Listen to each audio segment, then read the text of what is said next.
Esse ano vai ter o Jogo Olímpico aqui no Brasil, né? Que o governo vai estar mostrando para o mundo, né?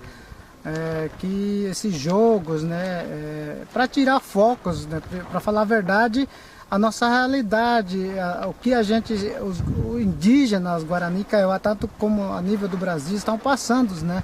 Principalmente nós, Guarani, no caso aqui no Mato Grosso do Sul, né? Que é atacados, que é violentado, né? As lideranças estão sendo matados, estão sendo matados, levando o corpo, some com o corpo, não tem demarcação.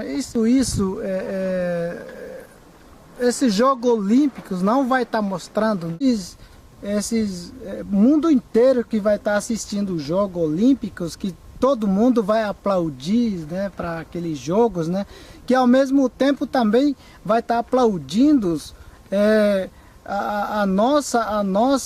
o nosso sofrimento que o governo, que até hoje não está sendo resolvendo para nós, né. Ao mesmo tempo nós, Guarani Kaiowá, estamos morrendo, né, que estamos pedindo socorro, porque aqui o que está assegurando a nossa vida é a nossa resistência.